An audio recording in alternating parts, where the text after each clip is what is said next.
Hello everyone, welcome to free crash course for competitive exams held by VIRAT HINDUSTAN SANGHAM in association with Manifest IAS Bengaluru. This program is inspired by Dr. SUBRAMANIan SWAMY and it was inaugurated on 28th of January, right? So I'm the chief mentor of your program. I've been mentoring civil services aspirants for past 5 years, right? Okay, so you can watch this program. So first of all, this program is convened by Sri Ravishankar sir, State Education Convener for VIRAT HINDUSTAN SANGHAM, Karnataka branch, and also President of Good Neighbors India NGO. So you can watch this program on the YouTube channel of VIRAT HINDUSTAN SANGHAM and also on the YouTube channel of UDAYA News Karnataka. And for free mentoring, you can join our Telegram channel. So we have provided the link. You can ask all your queries, doubts, guidance, everything absolutely free by joining VIRAT HINDUSTAN SANGHAM Education Forum. Just type on the Telegram app VHS Education Forum and you can join the Telegram channel. So we are done with polity and history and today we are going to take up economy. So we are starting with economy. And what to expect out of these classes for freshers and veterans. Freshers can use this as a concept clearing class or to get a gist or a hook over what they are supposed to study in order to clear various competitive exams. Whereas veterans can also use this as a concept clearing class as well as a revision course. Everything would be revised. All these things would be revised over a period of 2 months. So it's a very good opportunity. So you can join our Telegram channel for free mentoring. Okay, let us begin the class. So today we are beginning Indian economy, Arthashastra in Kannada. Right? So, what is the source for you to study Indian economy? Whether, suppose you are studying for PSI, FDA, STA, then in Kannada language, there is a book written by Garni Krishnamurti. So that you can refer, but that is available only in Kannada. If you are studying in English, both for state and central public service exams, then this is the source. Economy, Indian economy by Sriram Srirangam. So here is the book. This is the book. Sriram Srirangam, Indian economy. Right? So I am going to teach all the concepts from this basic source. No other source. Single source, simple source. That is why I have written it as simple source.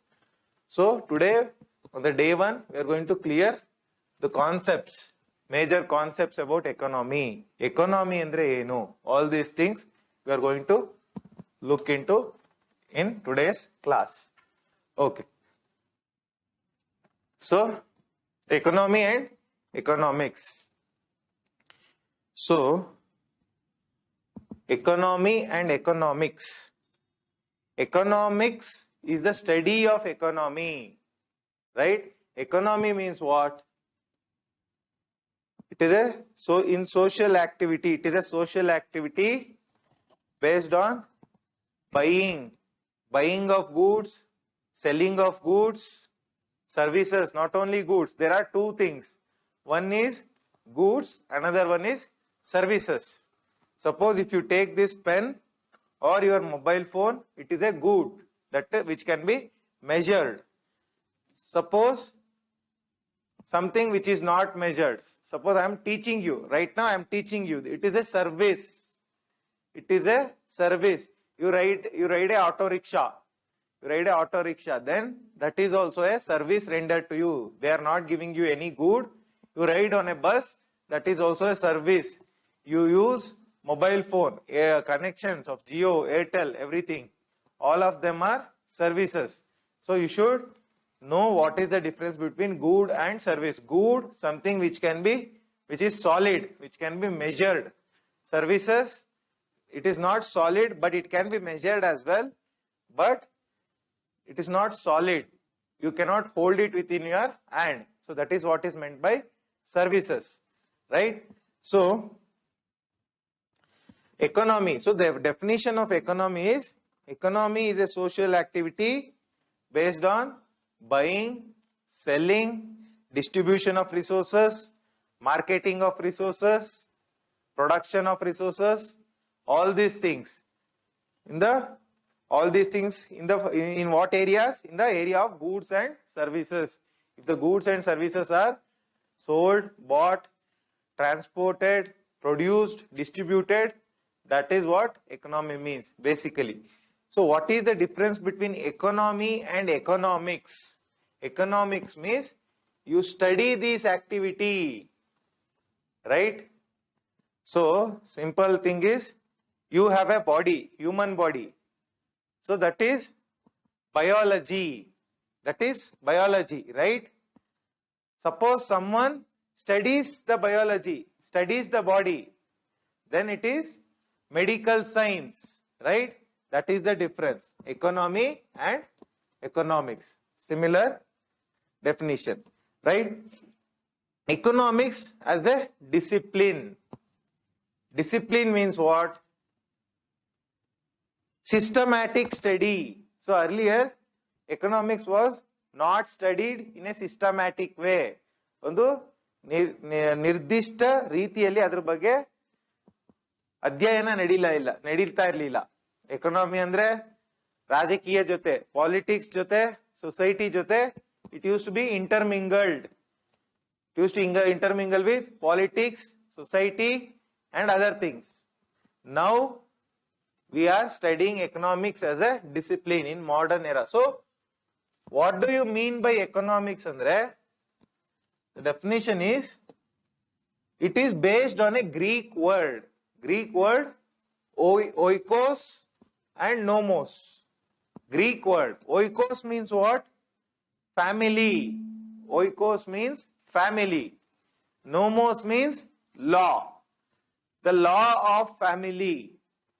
The law of family. You would be confused why law of family is called economics. So the basic unit of economy is what? The basic unit of economy. It is a family, right? It is the family which earns money, which saves money, which spends money, all these things. So it also produces goods. The family is the simple source or the basic source. So that is why the law of families is called economics. So it is a Greek word, and it is based on the principle of scarcity. Abhava. In Kannada it is abhava. Scarcity means what? Abhava. So earth has limited resources, right? We have limited resources, minerals, agriculture, forest, animals, whatever it is, petroleum, everything is limited, scarce. There is no infinite resource. So how do you distribute these resources? Limited resources na hege elru distribute ಮಾಡ್ಕೋತೀವಿ? Then that is the scarcity principle, right? Scarcity principle. So is it equally distributed? Is the resources equally distributed? No. Rich people have concentrated the resources. Poor have very limited resources. If you look at the Oxfam report says top 1% of world's population,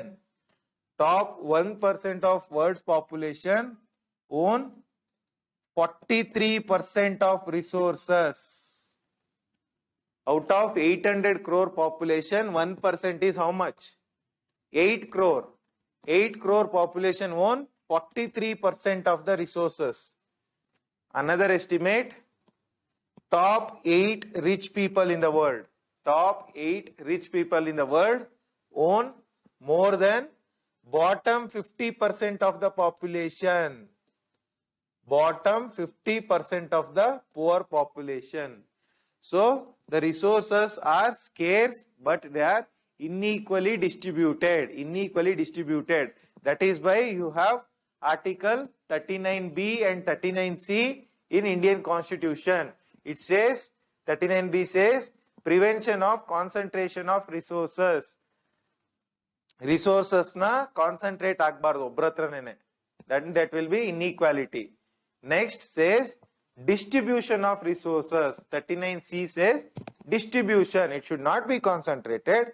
And the other thing says it should be distributed among all. That is a socialist principle. What is socialism? I am going to discuss in the further course. Right? Next we have Kuznets curve. Kuznets curve. What is Kuznets curve? Very important. So they are going to directly ask, what is Kuznets curve? So I spoke about inequality. I spoke about inequality in the scarcity. So Kuznets curve says measures inequality on the, this is what axis? Y axis, X axis, and per capita income.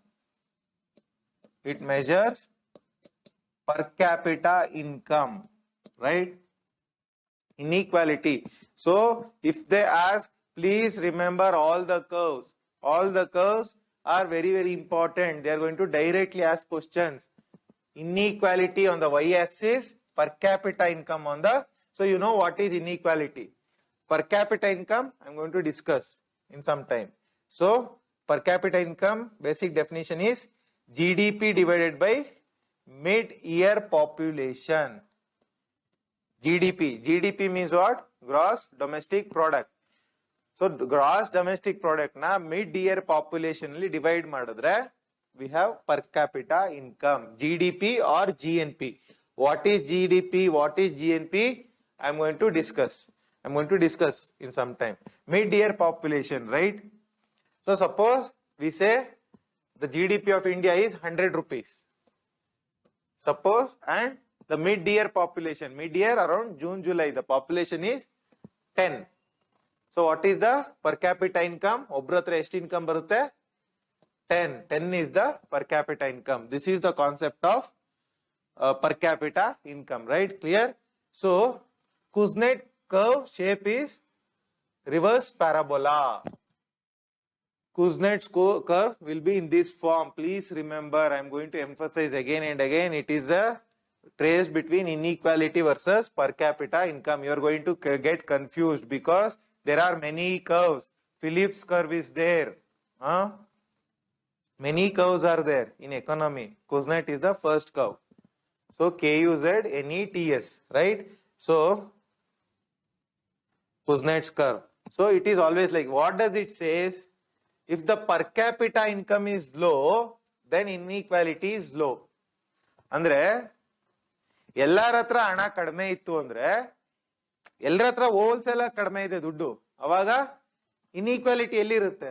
ಎಲ್ಲರ ಹತ್ರನೂ ಕಡಿಮೆ ಇದೆ, there is no inequality. But per capita income rise ಆಗ್ತಾ ಆಗ್ತಾ inequality ಜಾಸ್ತಿ ಆಗುತ್ತೆ. Inequality becomes high. Some people will have less money, some people will have more money, right? But he says with time, if per capita income increases more, if it increases even more, then inequality again decreases. So illi ಎಲ್ಲರ ಹತ್ರ ದುಡ್ಡು ಕಡಿಮೆ ಇದೆ, ಇಲ್ಲಿ ಎಲ್ಲರ ಹತ್ರನೂ ದುಡ್ಡು ಜಾಸ್ತಿ ಇದೆ. So then inequality is less. So this is the Kuznets concept of Kuznets curve, right? Then economy, the concept, the economy also speaks about trade-offs. Trade-offs. So what is a trade-off? We can study trade-offs at individual, societal, national level, and also industry level. So what is trade-off andre? What is the principle of trade-off? Individual. So you have two options. Suppose you want to eat roti.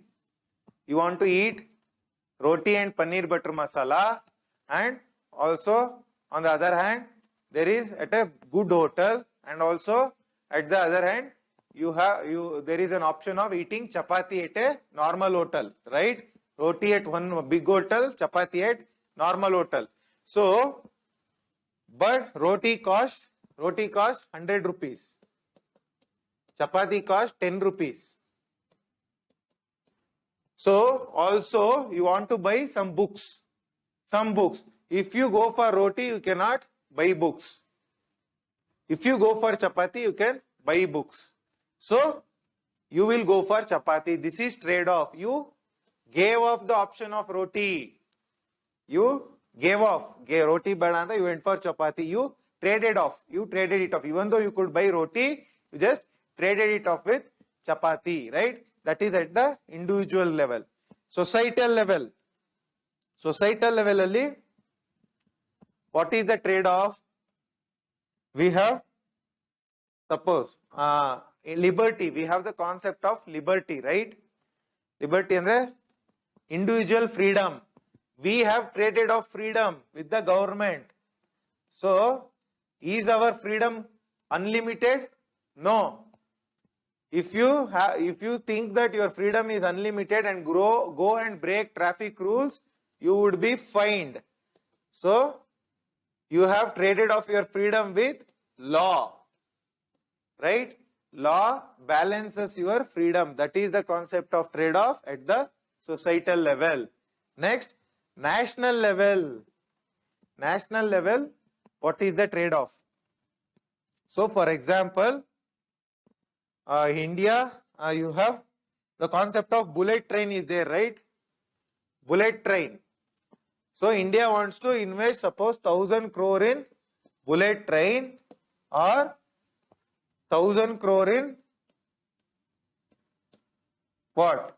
1,000 crore in PDS, public distribution system, ration angdi. So it is a choice. If you leave the bullet train and invest that in the PDS, then you have traded off this with PDS. This is the national level, right? Opportunity cost. Next comes with the concept of trade-off. There is one concept called opportunity cost. What is opportunity cost? Suppose I have the option of going for a full-time job, which pays me 1 lakh per month, right? Next, I have an option of part-time job, which pays me some 25,000 per month. Okay, so here, if I, instead of full-time job, if I choose part-time job, this is an opportunity, right? I have two opportunities. So if I give off this opportunity and take up this opportunity, so this cost. So this has costed me. Instead of this, I have taken this. This is the opportunity cost. Like, for example, one more example I'll give you. Government has two schemes. Two schemes are there. If government wants to scheme, for example, Ayushman Bharat, health scheme. Next, Samagra Shiksha Abhiyan. So government has the opportunity, it is similar to trade-off. Government has the opportunity to either invest in this or this, right? So if it chooses to invest more in Samagra Shiksha Abhiyan, then it has lost the opportunity of funding the Ayushman Bharat. So this is the opportunity cost. What is the cost that is paid? We are giving off this opportunity and taking up this opportunity. This is opportunity cost. If I leave off a full-time job and take up a part-time job, I have left the opportunity of full-time job. So it has some cost. What is that cost? It is, I am receiving 75,000 less salary in part-time job, right? So this is what is meant by opportunity cost. You can use this concept of opportunity cost in the society, economy, health, international relations, domestic politics, many things. Even in politics, some people, instead of getting elected as MLAs, they might get elected as national party chiefs, right? National secretary or some other thing. So they left the opportunity of getting selected as a national chief, as an MLA. Instead they chose becoming a national general secretary of a party, right? So this is the concept of opportunity cost. Next, we will move towards macro, micro and mesoeconomics. So what is macroeconomics? Macroeconomics means which includes broad area of the national economy. Macro, which is at a bigger scale. Macro means at a bigger scale. Bigger scale, it discusses the national economy at a bigger scale, on a whole, right? So if we take, we will take Manifest IAS as an institute. If we discuss about the entire Manifest IAS at once, then that is called macroeconomics.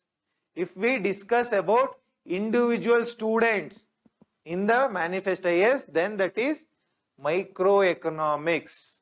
If we discuss about group of students as a section, infrastructure as a section, faculty as a section, material as a section, library as a section, then that is mesoeconomics. So macro is at the higher level, micro at the lower level, meso is somewhere in between. So macroeconomics at the national level, it deals with concepts like monetary policy, fiscal deficit, inflation, budget, all these concepts, balance of payment crisis, bank rate, repo rate, open market operations, all these things I am going to discuss. So if it discusses all these major concepts, then it is macroeconomics. Microeconomics means small individual level, salary, pension, insurance, individual insurance, right? Leisure. If we discuss about these small things, then it is microeconomics. Then what is mesoeconomics? If we discuss specific sectors, what are the sectors? Sectors like infrastructure, education, health, right? Corporate world, social sector. If we discuss about these things as a sector, then it is mesoeconomics, right? What are the relations? All these things, macro, micro and meso, are interrelated. Macro cannot function without micro. Microeconomics cannot function without mesoeconomics. Everything is interlinked. ಅಂದ್ರೆ ಕಾಬ್ವೆಬ್ ತರ, ಅಂದ್ರೆ ಜೇಡರ ಬಲೆಯ ರೀತಿಯಲ್ಲಿ ಒಂದಕ್ಕೊಂದು ಅಂಟ್ಕೊಂಡಿದೆ. ಯಾವುದು ಒಂದನ್ನು ಬಿಟ್ಟು ಇನ್ನೊಂದು function ಮಾಡಕ್ ಆಗಲ್ಲ. ಇನ್ಫ್ಲೇಷನ್ ಅಂದ್ರೆ ಪ್ರೈಸ್ ರೈಸ್ ಆಯ್ತು ಅಂದ್ರೆ, ಪ್ರೈಸ್ ರೈಸ್ ನ ಅನುಭವ ಮಾಡ್ಲಿಕ್ಕೆ, to experience price rise, there should be micro economics, right? A person should be there. So that is the concept of, so hope the concept of macro, micro and mesoeconomics is clear. Okay, next we will discuss about Adam Smith. Who is Adam Smith? Father of modern economics. Father of modern economics.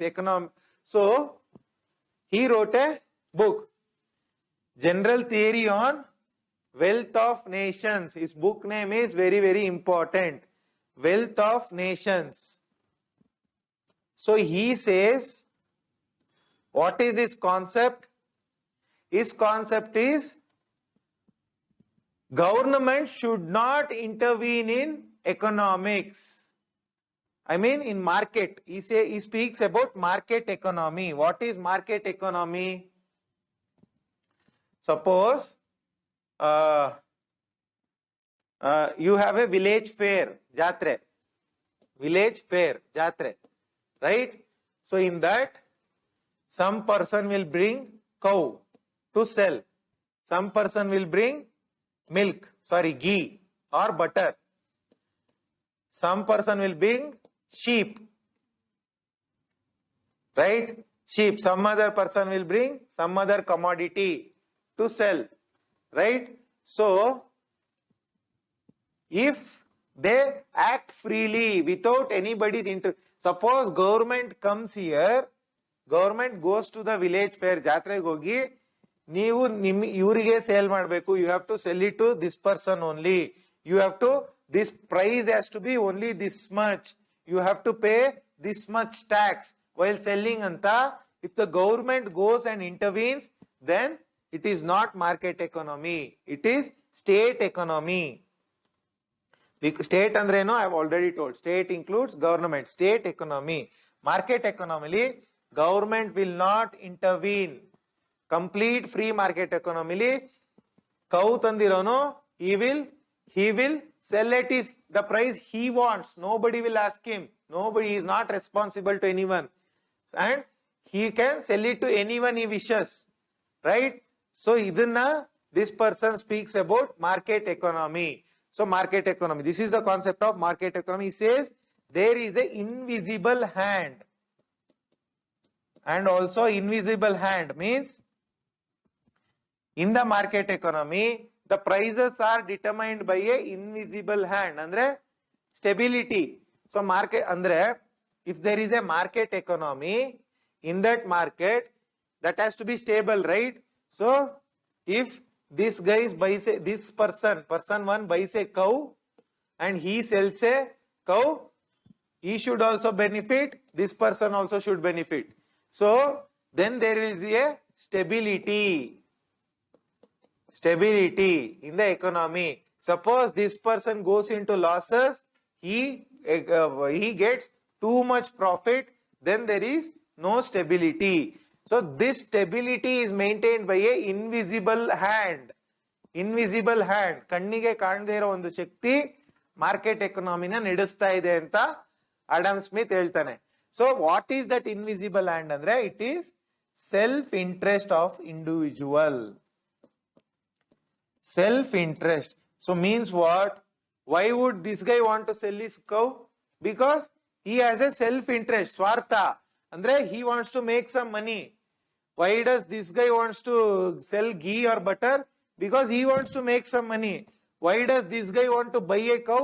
He has his self interest. He want to take milk and sell it. So everybody have self interest. You want a mobile phone. Why? You want to communicate with someone. So you have a self interest. You are sitting in the class or watching this video. Why you are watching? Because you have self interest of getting into civil services. This is the concept given by Adam Smith. So this is all about Adam Smith, General Theory of Wealth of Nations. General Theory on Wealth of Nations. Next, political economy. Political economy. So, can economy function without politics?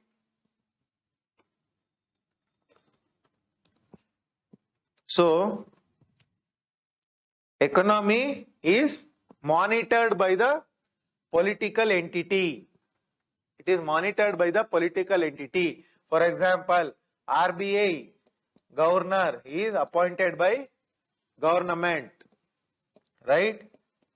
Also, government taxes you.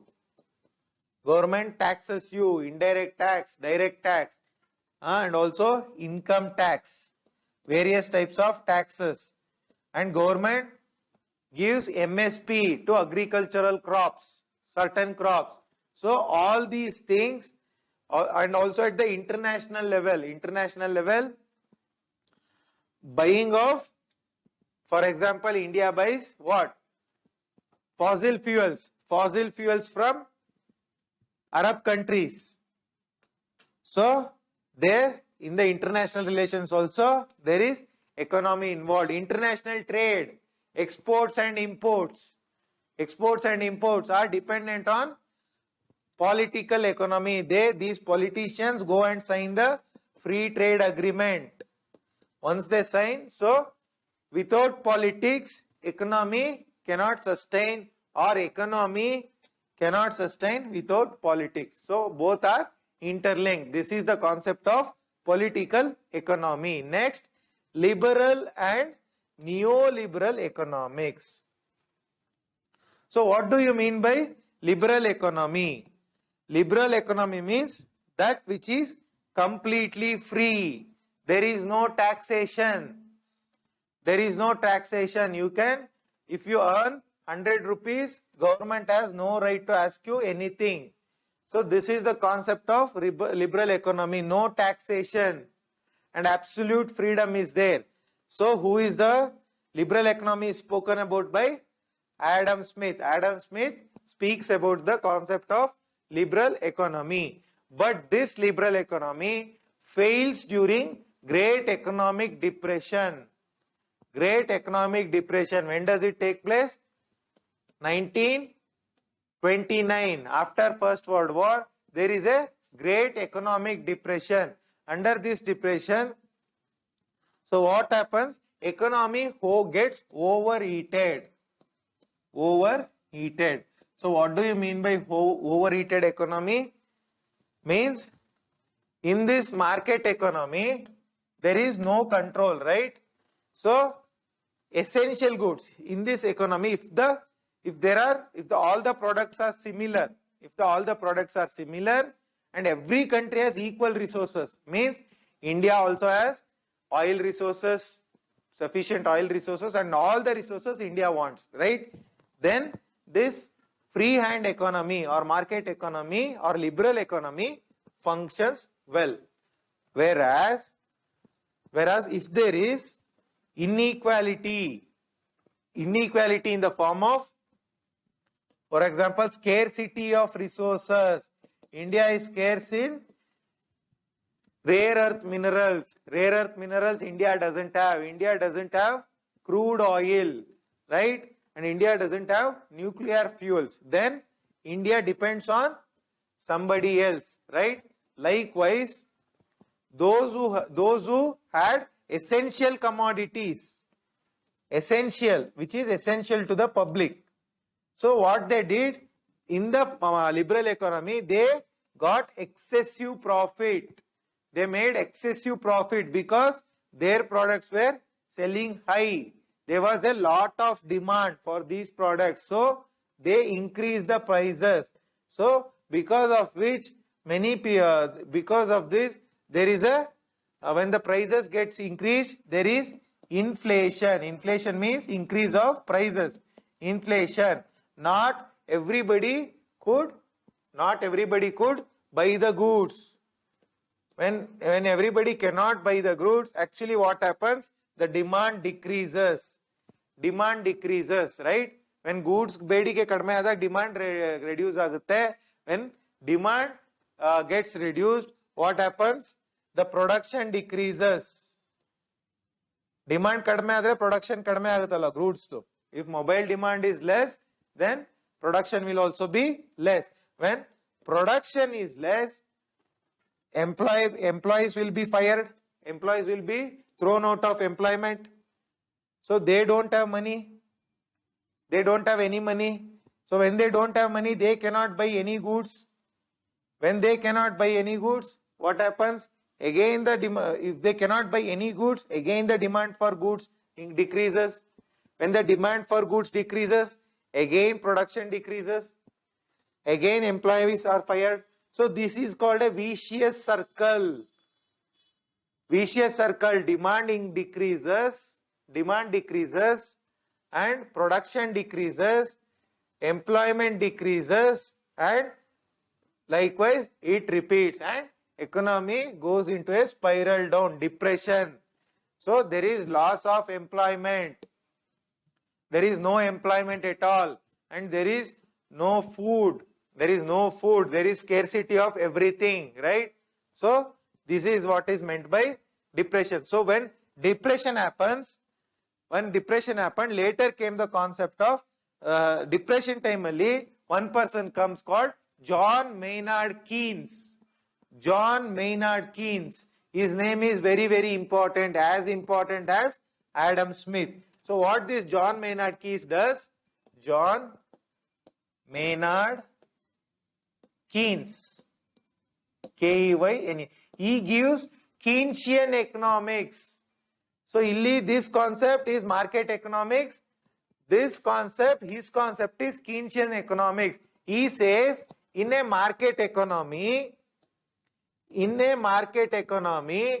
should not, government should intervene. So in a earlier market economy, absolute market economy, government was not intervening at all, right? So heuristic bittidrinda, everything went into down and there was depression. So government should intervene and it should spend on social sectors.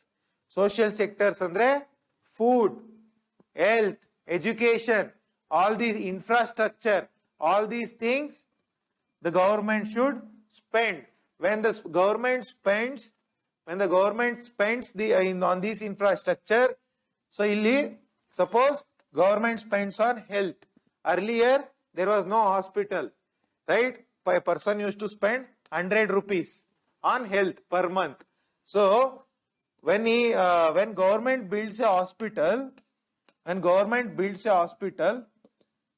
and gives free health care, this 100 rupees is saved for that person, right? So earlier you used to spend 100 rupees on health care to buy medicines or go to doctor. Now 100 rupees is saved. So this 100 rupees he will invest somewhere. He will use it to buy something. Avagenagutte, demand increases, right? When demand increases, production increases. When production increases, employment increases. When employment increases, goods amount of demand for the goods increases. Employment increases. Again, demand for the goods increases. So this is a positive cycle. Positive cycle is established by whom? By government spending. Clear? So this is neoliberal. So this is Keynesian economics. Keynesian economics. But due to this Keynesian economics, there is lot of government intervention. Government intervenes too much. Andre, you illi spend mada. I said, told government will spend. Spend mada duddelinda barutte. They will tax the people. It will tax the people. It will regulate the sectors. So Keynesian economy, write down one more word. It is also called pump priming. Pump priming. P-U-M-P-P-R-I-M-I-N-G. What is pump priming? See, earlier there was depression. There was no money. So you pump the money. You pump the money in the economy. Who pumps the money? Government pumps the money and it establishes a positive cycle. So similarly, when government starts intervening in the social sector, if it intervenes too much, too much in socialist economy, communist economy, government will set the prices. There is no private property. Every property is owned by the government. Government will collect taxes. Government will say you have to produce only this and you have to produce only this much only. So, ee tara restrictions aakdaga, there is no scope. So, ee riti restrictions if the government does, what happens? individual effort is thwarted. See, suppose I am good at manufacturing mobile phones individually. So if the government says you have to, so I have the capacity of manufacturing how much? 1,000 mobile phones per month. But government can say you have to manufacture only 100 mobile phones. Would I feel bad or not?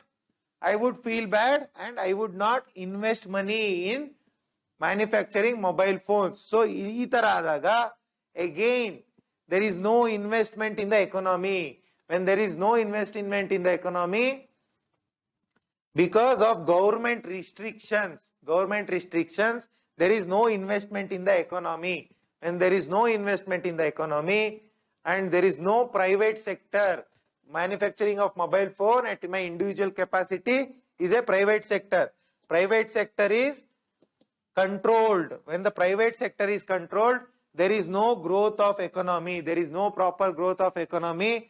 Again, there is a chances of recession or depression, right? Because people are not interested to invest. So there is no production, less employment, less demand for goods, and again unemployment, right? So both of these are dangerous, right? Liberalism, too much liberalism is also dangerous, too much socialism also dangerous. So to resolve this, we brought the concept of neoliberalism. So it mixes the concepts of both liberalism and socialism and says it is called the concept of mixed economy. Mixed economy, it has the concepts of capitalist economy as well as socialist economy. Both the concepts are there, right? That is called mixed economy. Who is the person? Milton Friedman. Milton Friedman, M-I-L-T-O-N-F-R-I-E-D-M-A-N. Milton Friedman is the person. Next, also we have Margaret Thatcher, British Prime Minister. Margaret Thatcher. And also recent Donald Trump. Donald Trump also supports neoliberal economy. Neoliberal economy, right? Okay. So concept of neoliberalism is clear. It is a concept of mixed economy, right? Okay. Next. Okay. Keynesian economics. So in the Keynesian economics, I already told what are the concepts. So, under Keynesian economics, government intervenes. Government intervenes and it also spends money. It spends money. Also, on the other hand, it imposes lot of restrictions. It also imposes lot of restrictions. So even the role of banks are also important. The role of banks are also important. Banks also set the rates.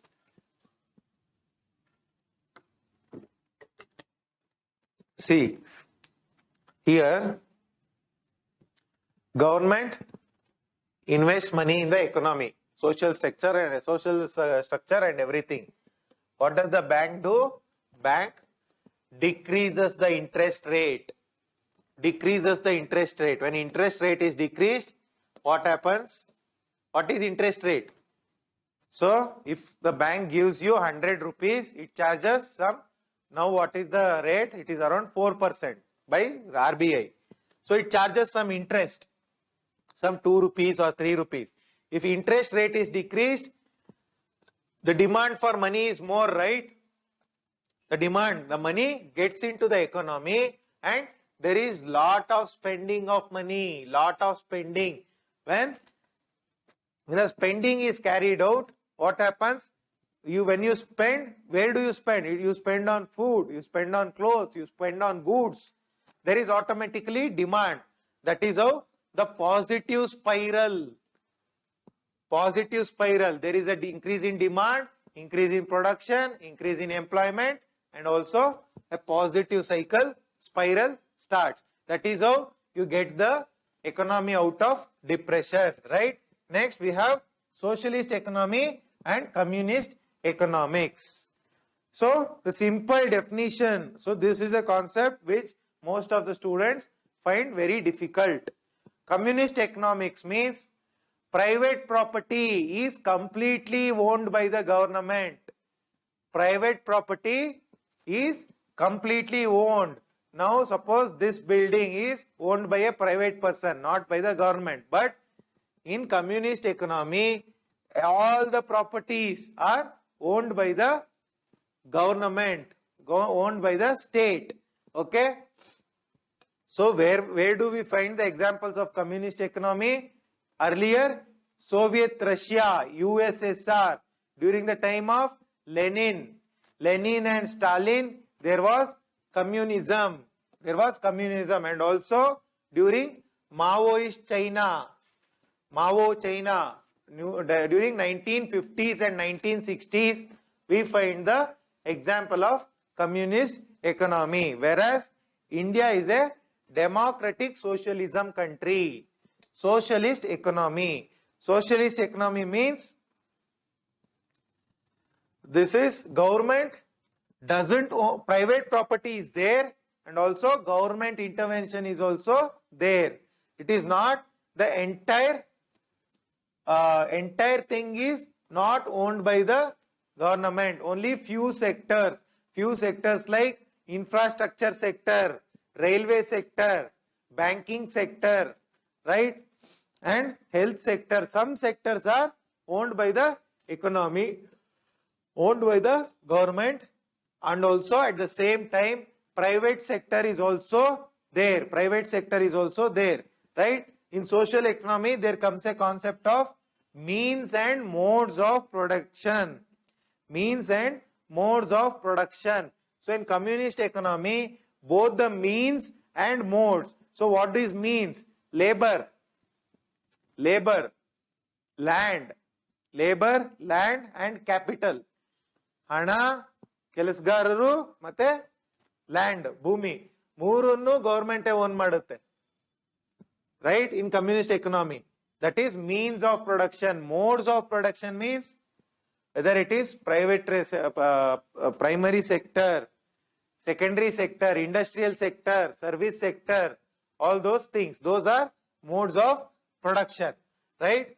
In the socialist economy, both the private sector is also there and also public sector is also there. This is a concept of mixed economy. Nehruvian economics. Nehruvian economics is also called as Fabian socialism. Nehruvian economics is called Fabian socialism. So here we have the concept of state ownership. State ownership of what? State ownership of modes of production. Certain things, not everything. Certain things are owned by the government.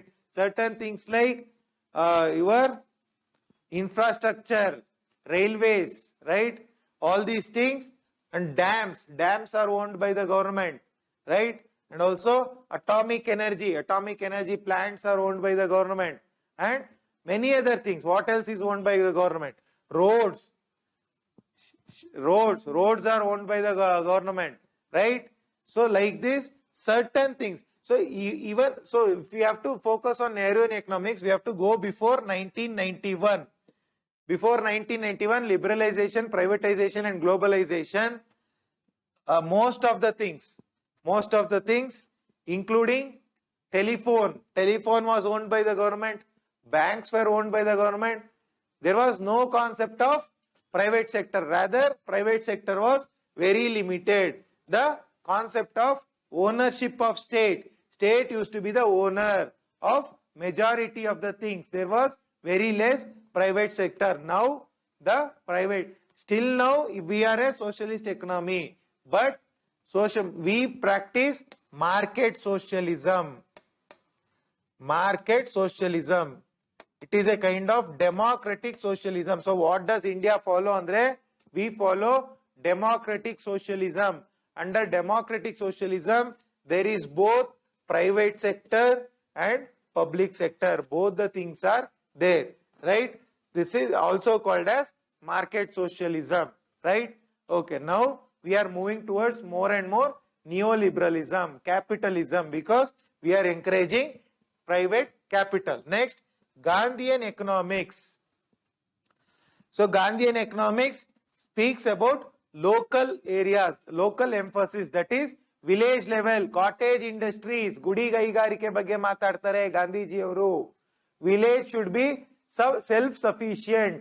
ಅಂದ್ರೆ village ಅಲ್ಲಿ ಏನೇನ್ ಬೇಕು, everything should be available in that particular village only.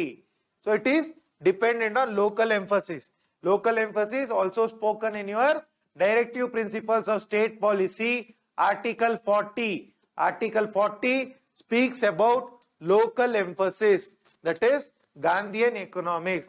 Cottage industries or also your self-help groups, everything has and also your Deen Dayal Upadhyaya Grameen Sashakti-karan Yojana, right? National Rural Livelihood Mission, National Rural Livelihood Mission. So what does it speaks about? Local employment, local employment. So even Manrega, Mahatma Gandhi National Rural Employment Guarantee Act, that also has a local emphasis. That is, villages should be self-sufficient. And also Gandhiji speaks about the concept of Sarvodaya. Sarvodaya means what? Welfare of all. Welfare of all. Welfare of all. Whether it is poor, rich, everybody should progress. Everybody should progress. And also Gandhiji in his economic model speaks of trusteeship. He speaks about trusteeship. What is trusteeship?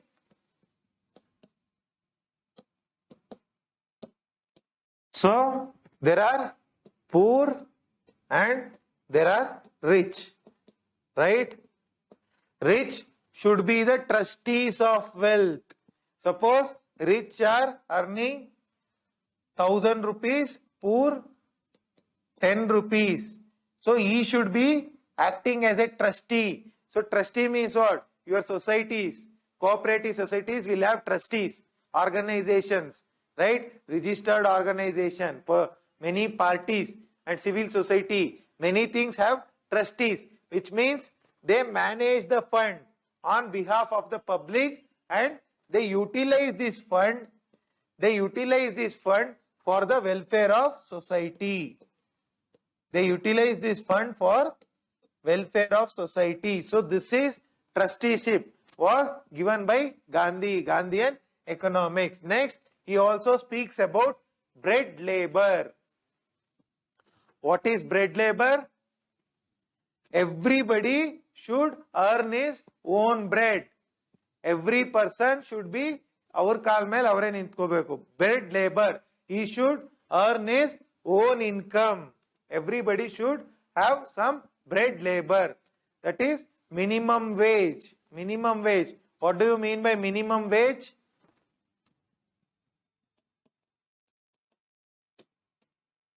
Which is sufficient for his basic needs. What are the basic needs? Food, shelter and clothing. So that is the minimum wage, the concept of minimum wage. There is also a concept of living wage. Living wage. What is living wage, Andre? It is minimum wage plus education, health. ಅಂದ್ರೆ standard of living ನ improve ಮಾಡ್ಕೊಳಕ್ ಏನೇನ್ ಬೇಕೋ ಅದನ್ನ living wage ಅಂತ ಕರೀತಾರೆ. Minimum wage is always less than living wage, right? Okay. So he speaks about bread labor. Hope the concept of bread labor. Everybody should have a minimum wage. Everybody should work and earn his own money. Earn his own money, and for that there should be availability of employment. So government should see to it that there should be employment. Your Manrega is based on this, right? So where does Gandhiji gets influenced from? So Nehru gets influenced from Soviet Russia, international communist conference ಅಂತ ನಡೆಯುತ್ತೆ, international communist conference, and also by Nehru visits this Soviet Russia. He visits the Soviet Russia, USSR, and sees the model there. What is the economic model that is implemented there? He sees that and gets inspired. He gets inspired, right? And he tries to implement it in India. Next, Gandhian economics. What does Gandhian economics? Where does he gets influence from? John Ruskin's Unto the Lost. John Ruskin's Unto the Lost and the book in the Gandhiji gets influenced, and also by Leo Tolstoy. Leo Tolstoy concepts in the he gets influenced, right? Okay. Next, we have development economics. What is development economics? Which focuses on the welfare of all. Development, economic development, health development, educational development. So that economics which focuses on the all-round development of the society, individual and nation, that is the concept of development economics. Okay, so this concept speaks of rise of per capita income. I already spoke what is per capita income. Okay, so this was given by whom? So it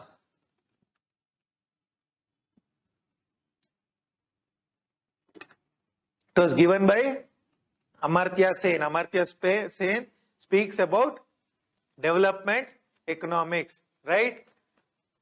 Next, state capitalism. State capitalism or Beijing consensus. So opposite to Beijing consensus, we have Washington consensus. What is Washington consensus? That is, it gives rise to two institutions, Bretton Woods institutions, IMF and World Bank, International Monetary Fund and World Bank. We are going to discuss it later. So this is Washington consensus. So Washington consensus adre basically understand it is related to capitalism or market economy or neoliberalism. It is related to those things, neoliberalism, capitalism or market economy. That is Washington consensus. Whereas Beijing consensus, it is the opposite of Washington consensus. So what is Beijing consensus andre? It is, so earlier during Mao time, Mao Zedong, right? So Mao, what does he do? He imposes communist economy, but later Deng Xiaoping comes and he transfers it into capitalism. He takes China towards capitalism some in the year 1982, I believe. Okay, so here what happens earlier, from communist economy, that when the state owns everything, from that Deng Xiaoping changes it to state capitalism.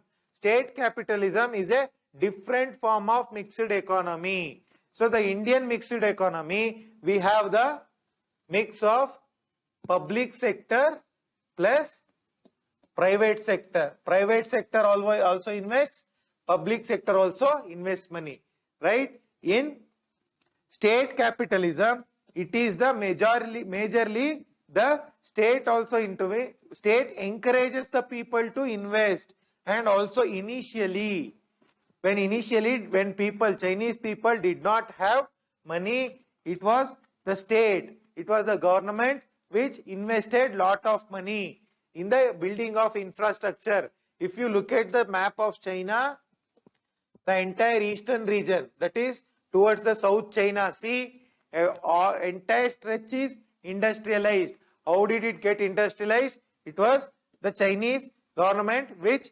invested, and it also encouraged the private sector to invest lot of money, and This is the concept of Beijing consensus. That is, the Beijing is the capital of China. So it encourages the private sector to invest money in the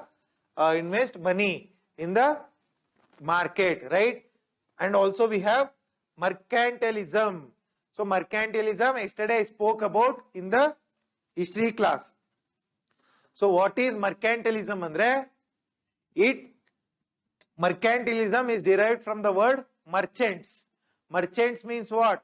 Traders, those who trade. So these merchants, they are what? They are experts in exports and imports. This mercantilist economy relies on exports.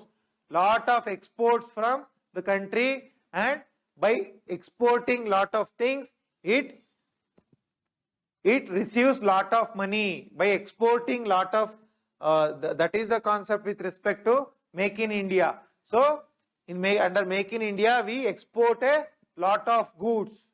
We make the products here and we export. So we can say that is a concept of mercantilism. Mercantilism focuses on more and more exports. More and more exports, more and more forex come to our country. Forex means what? Foreign exchange, right? So if we suppose India grows mangoes, if we export lot of mangoes to Europe and USA, they pay us in dollars, euro and pounds, right? All of them, all that money we save in our banks, Reserve Bank. Reserve Bank holds the forex. What is the present forex number? It is reaching around $700 billion. So when we export more and more goods, we get lot of foreign exchange. So when we have more foreign exchange, it is good for the economy. How it is good? Because it promotes stability. Stability of the economy, right? How stability? If India has $700 billion of forex, suppose, and the fact is India doesn't have crude oil, India doesn't have petroleum. So if during the 1991, when there was no forex, India could not import petrol. When petrol is not imported, all the domestic people, public will protest, right? When we have more forex, we can import whatever we want. We can import whatever we want, and also we can lend this and earn interest. We can lend this to people by other countries and earn interest. So that is the concept of mercantilism. It relies on exports, and also it relies on gold. It relies on gold. Andre, earlier times, these merchants used to concentrate lot of gold. They used to export lot of things and gather lot of gold. That is why India was called as a sink of precious metals. Why India was called a sink of precious metals? Because India used to export lot of things, and all the gold in the world used to come and sink in India. One example I will give, how India was a wealthy country. Very general example. See, you look at the gods of India and you look at the gods of Western countries. That may be Arab countries or also European countries. So those gods do not have, they have simple clothes, one shawl or something. Whereas Indian gods have lot of ornaments, jewels, golds, right? Because that shows India was the wealthiest country. Even our gods projected the wealth we had. That is, the India had 25% of the world's economy. I spoke about it in history, right? Next, mercantilism also today. So gold. But today gold is a scarce element. There is no sufficient gold. So since gold is scarce, we are focusing on forex, foreign exchange, right? Next, trade wars. Trade wars. What is trade war? So USA and China are today involved in trade war. So what happens? China wants to export lot of goods and earn forex, right? But USA says it is competition. China is competing with USA, right? So here, when a country has more forex, its political power increases. More forex, more economy, more political power. So USA is irritated because China stands as a challenge to USA. So it has raised the concept of trade war. How did this trade war manifest? So this China exports goods to USA. USA increases the taxes on Chinese goods. It increases the taxes on Chinese goods. So Chinese goods become costly. So, and in the US, the demand falls for Chinese goods and people get attracted to USA goods, right? Similarly, USA in the trade war bans certain Chinese products. Bans. For example, India has banned Chinese applications, right? And also we have banned Chinese Huawei 5G equipment. Even USA has banned Chinese Huawei equipment. Huawei, Huawei 5G equipment. So that is also a concept of trade war. And also trade war not only within the bilateral concept, but it is also a multilateral concept. Multilateral means United Nations, World Trade Organization, World Bank, IMF, all these organizations who hold more authority, there also trade war gets manifested. Trade war gets manifested. Not only there, we have Chinese Belt and Road Initiative. One belt, one road. What is one belt, one road? So, suppose this is China. From here, there is sea. Sea route is there. Sea route. So, this is India. Sea route goes like this. And also, land route goes like this. Okay. This land route is called maritime belt. Sorry. Belt road. Belt road. Land belt. It is called land belt. Belt road. Belt and sorry. It is just called the belt. Economic belt. Right. This sea route is called road. So, don't confuse road as something on land.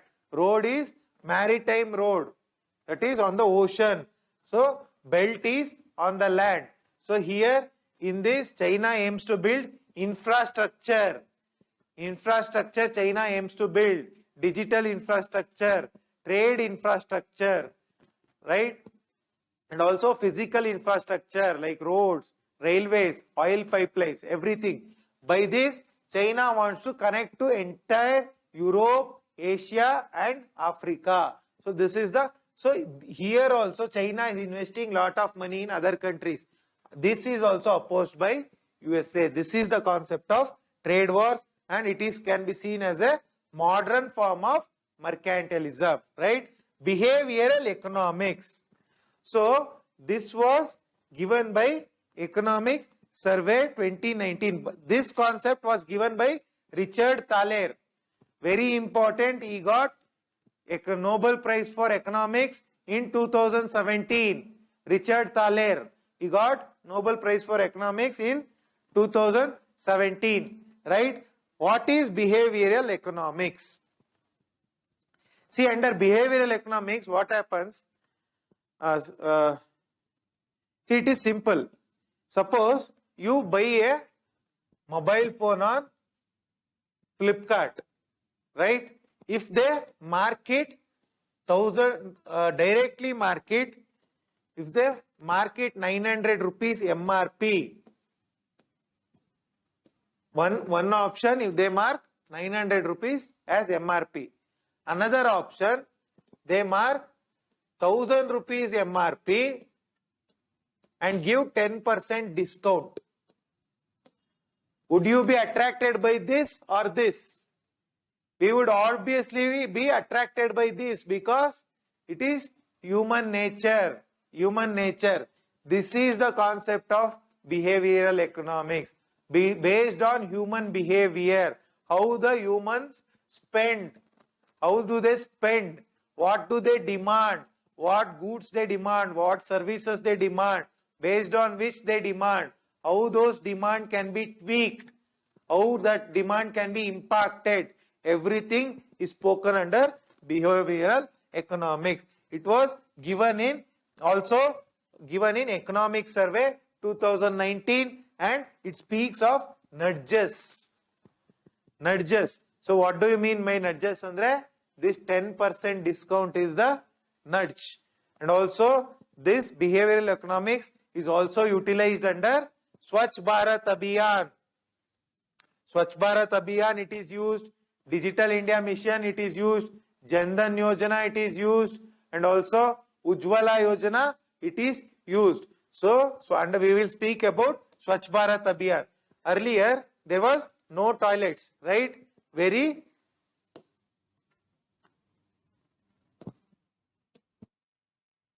one second.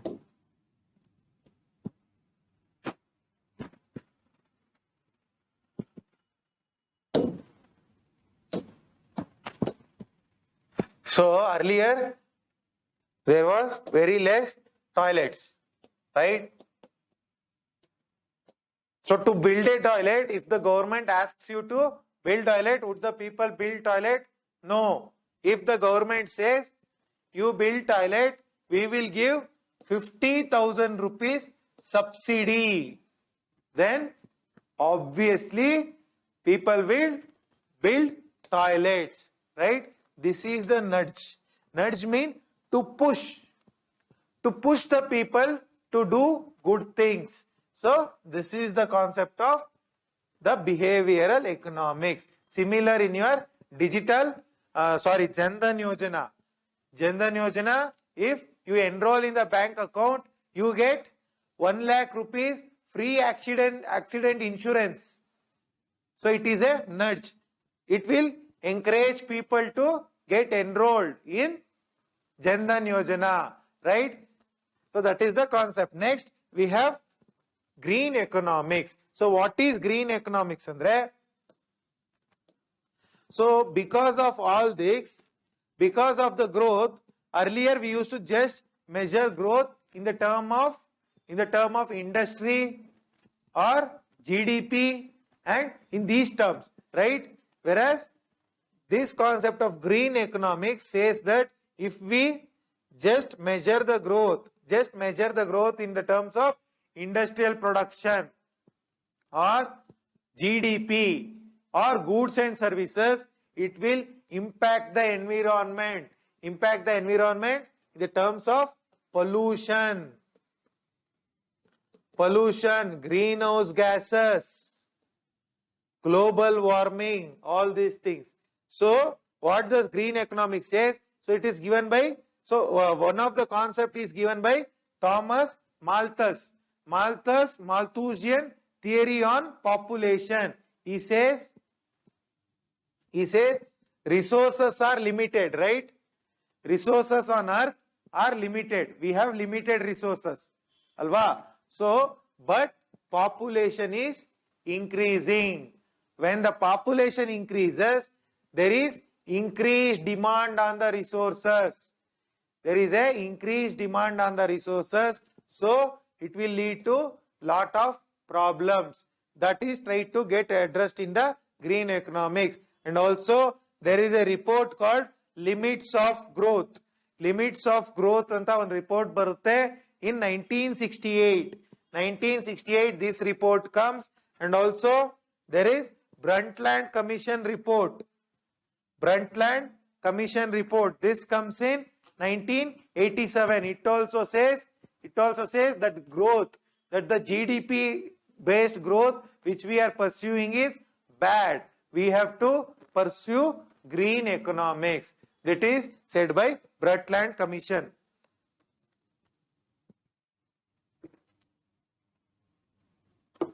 So the name itself is self-explanatory. Limits of growth andre the growth which we are pursuing as its own limitations, right? It is not sustainable. What do you mean by sustainable? Long term.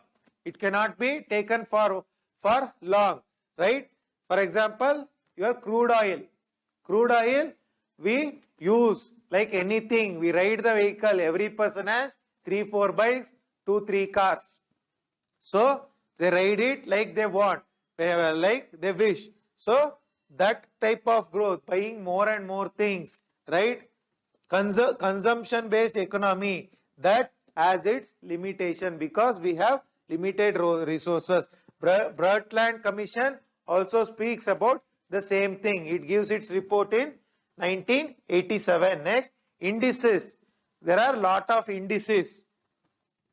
Like we have emission gap report, we have human development index, we have genuine progress index.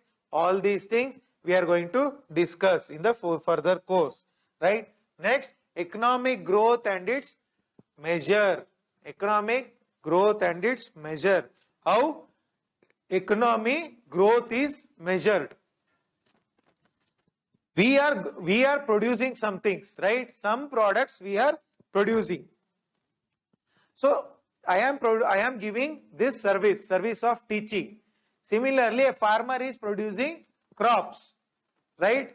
And also a petrol pump guy is giving service by filling your vehicle tanks. So likewise, entire India is producing lot of things. So how do we measure this? Should we measure this? Yes, we should measure this. So here economic growth means what? Wealth creation. Wealth creation. So I teach, I get remuneration, wealth is created, right? You get into the job, wealth is created, right? Some farmer grows some crops, wealth is created, right? And also research person does some research and development, wealth is created because of that research. For example, Covishield and Covaxin, research was done and wealth is created. How wealth gets created? That company, Bharat Biotech, got lot of money, right, by selling the vaccines. So that is the concept of wealth creation. So here we have two concepts of wealth creation. When wealth is created, it leads to positive spiral. Positive spiral, wealth gets created. When wealth gets created, it gets invested. Investment in the economy. When investment in the economy, more demand in the economy. When more demand, more production in the economy. More production, more employment, more wealth creation. Positive spiral. Negative spiral enandre, because of this environment gets destructed. Environment gets destructed. There is pollution. There is exploitation of resources. Too much resources we are mining, which in turn spoils the environment, nature, which in turn impacts our health. When it impacts our health, we cannot go and work. When we cannot go and work, there is less production. When there is less production, there is less employment. Less employment, and from less employment, again less demand.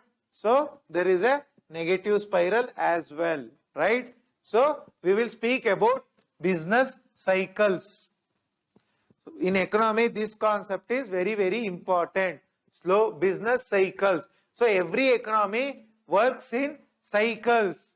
It works in cycle. No economy works linearly. No economy works linearly. Yavaglu economy onde tara iralla. If you see the stock exchange, if you see, you will see the graphs like this, right? This shows how the economy is, various companies are functioning, right? Slow down. Slow down means a company is producing some products. Some products a company is producing, right? So once that demand for that product reduces, demand for that product reduces. For example, earlier there used to be landlines, right? Before we will take the example of Nokia itself. So earlier Nokia phone was there. It was a normal phone, CDMA phone. But once smartphone came, Android phone, the demand for Nokia decreased. When it decreased, the Nokia industry slowed down. Nokia industry slowed down because there is less demand. Likewise, during COVID, many sectors slowed down. Tourism sector slowed down. Tourism slowed down. Industry slowed down. Transport slowed down during COVID. This is the concept of slowdown. Recession means what? Recession means when this slow, see here when we speak about economy, we speak in quarters. So every year has 4 quarters. So the first quarter begins in from April to June. So year has how many months? 12 months. It is divided into 4 quarters. So the first quarter starts from April to June. This is the beginning of what? Financial year. Financial year. All the banks will close the accounts on March 31st. Next quarter begins from July to September, right? Likewise, this is the second quarter, third quarter, fourth quarter. So if the economic slowdown is continuous for 2 quarters, this here also the economy slowed down, here also economy slowed down, means then it is called recession. We call it as recession. 2 quarters of slowdown is called recession. What is Great Recession? Great Recession is also called double dip recession. Double dip recession. See, whenever there is recession, I told you government will invest money. Pump priming. So during COVID also government gave very less interest, money at very less interest, repo rate 4%. So when pump priming is done, and also government invested lot of money through your Atmanirbhar Bharat, right? Through Atmanirbhar Bharat, much money was invested in the government. So here what happens? Even when the government invests, if the economy doesn't recover, even after government intervening, if the economy doesn't recover, then that is called double dip recession or Great Recession. So here we have this, for example, for this is 2008 financial crisis in where? USA 2008 there is a financial crisis. Alli enu anta I'll tell you later. What is this financial crisis? Not very important. Andre from exam perspective, but knowing it is important. Okay, next, depression. When this, even after so many things, nothing works out, and the recession goes on continuing in intensity. Andre, more and more people lose employment. More government cannot do anything. Prices gets high. Currency falls. Banks go bankrupt. Right? Industries lose money. Then that condition is called monsoon also fails. Right? No agricultural production. That condition is called depression. The only example is 1929 Great Economic Depression. Right? Next. This is the concept of business cycles. So, next we have the concept of measuring economic growth. See, economic growth is there. Economy is growing. You will read in newspaper that economy is growing at 4%. Economy is growing at 10%. Right? So, how do we measure it? how that growth is measured. So here we measure it through various things called GDP, GNP, right? National income, so many other things. So this concept, measuring of economic growth, was given by Simon Kuznets. I spoke about him in the Kuznets curve, right? Kuznets curve I spoke, right? He gave the measurement initially. Initially, who gave the measurement of economic growth? By Simon Kuznets. Who measures the economic growth in India? Andre, the organization is Central Statistics Office. Central Statistics Office, right? It is under Ministry of Statistics and Program Implementation. Who is the minister? Is it Sadanand Gowda? So check out whether Sadanand Gowda is the Minister for Statistics and Program Implementation. So it is given by Central Statistics Office. All growth, employment, inflation, industrial measure, everything is given by this organization. Central. Now it is started. Now it is changed as National Statistics Office. Okay. So GDP, GNP. So this concept we have to know. GDP. So GDP andre no, gross domestic product. So what do you mean by GDP? Suppose this is one country, right? This is one country. And this is the boundary of this country. Let us name this country X. Whatever the production that happens within the boundary of this country, production of goods, production of services that happens within the boundary of this country is called, the total value of all the goods and all the services that are produced is called GDP, right? Whether it is industrial goods, services, banks, trade, tourism, education, health, right? So many things. Everything is called GDP. Whatever production that takes place, that is called GDP. What is GNP?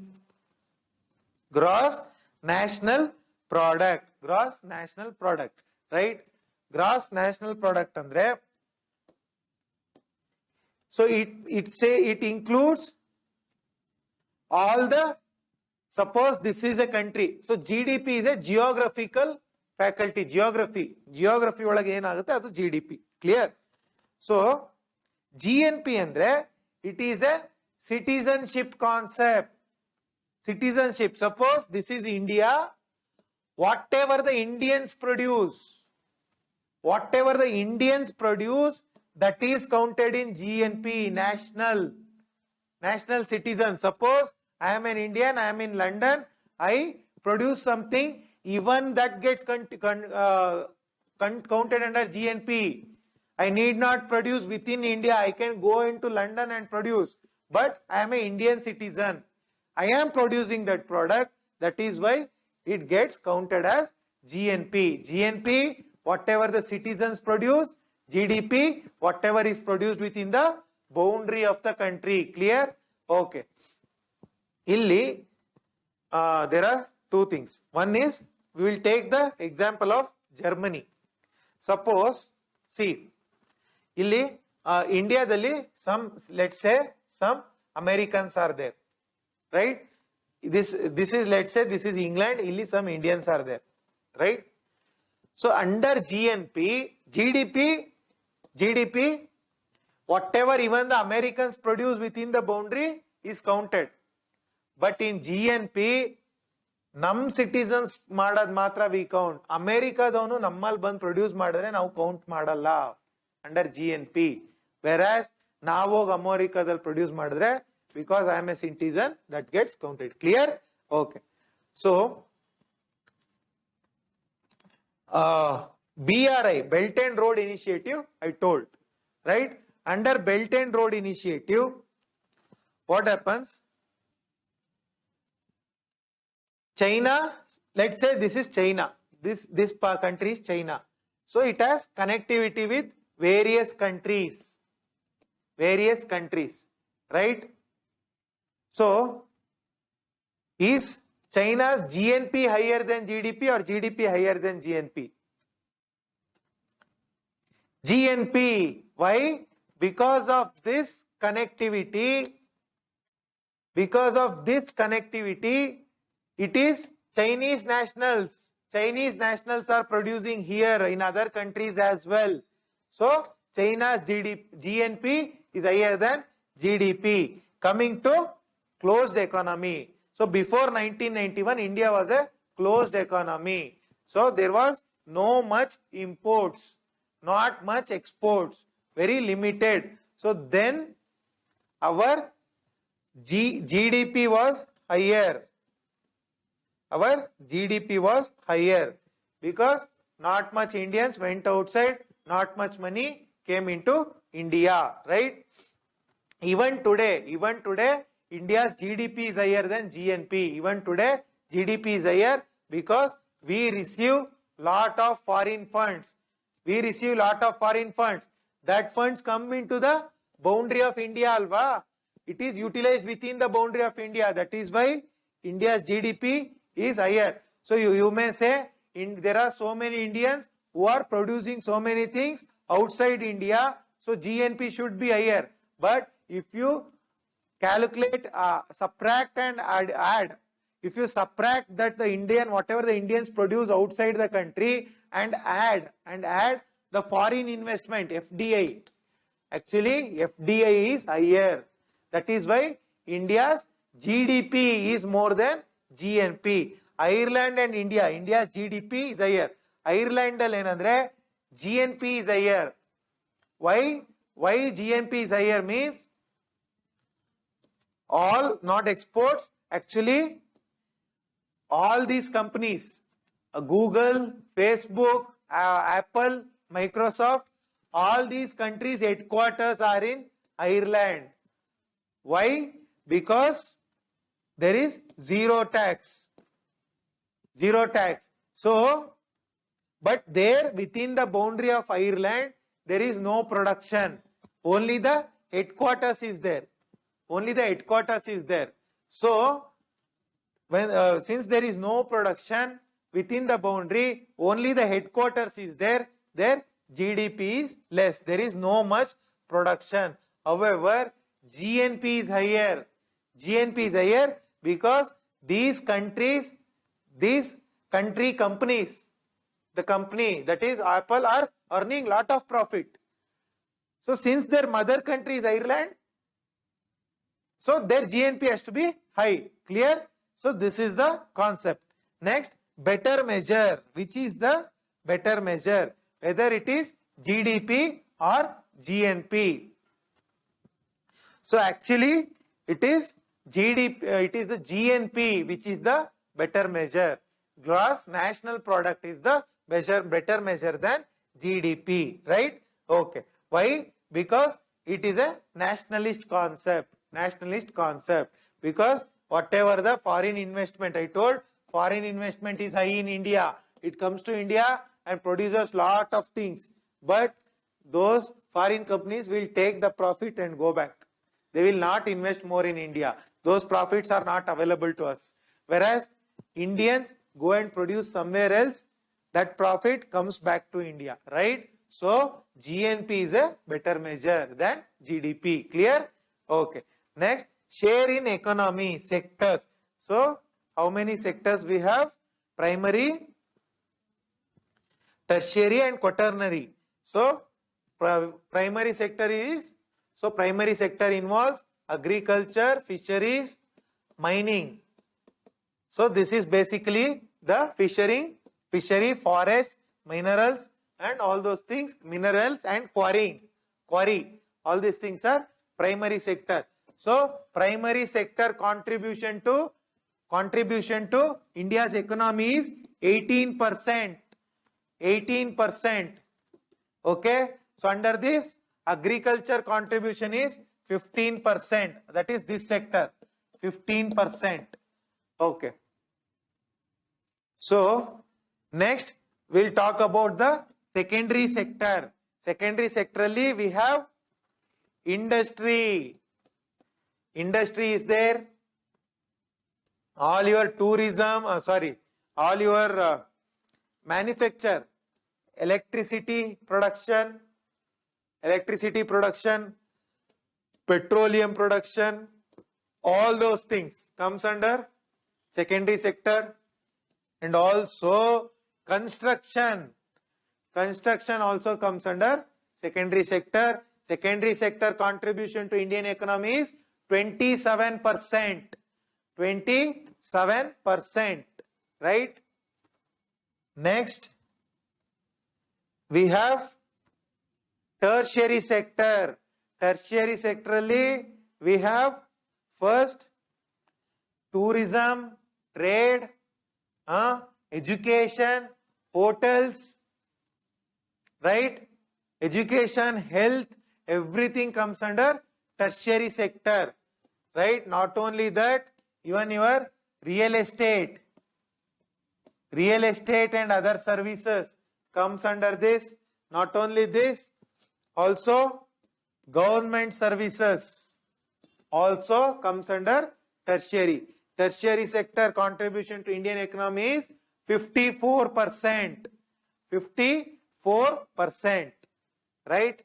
So, this is the sectors. Apart from this, there is one more sector, quaternary sector, but mostly it is included in the tertiary sector only. What is quaternary sector andre? It is actually your research and development, R&D irbodu, intellectual property, scientific research, intellectual property. So, Covishield is manufactured, they file IPR that no other person should manufacture it. So, that is quaternary sector, research and development, scientific innovations, and also buddhiga related yavyavide adella quaternary. Buddhiga related, something related to knowledge. Clear? Okay. Next, we'll talk about gross value added. So, simple lagi, I will tell you what is gross value added. Gross means everything. Value added, right? So, we will take this book. So, illi, who are all involved? First is the person who designs the book, the person who manufactures the pages, the person who prints the pages, the person who types the pages, the person who gives the content, the person who designs the book. So many people are involved, right? All of them are giving their value. They are contributing their value. If we include all these values, then this book comes. Then it is called gross value added. Clear? So, gross value added, I just told you about one book. If we take the entire Indian economy na full tagondre, what is the gross value added? So, the simple definition is GDP minus indirect taxes. GDP minus indirect taxes is the gross value added. So, why sir? Why taxes is removed? Because tax is not value addition. Iga, this book, let us take the example of this book. This book cost, let's say, 75 rupees. 75 rupees because out of 75 rupees, 10 rupees goes to the page manufacturer, 5 rupees to the printer, 20 rupees to the content maker, designer, everybody, right?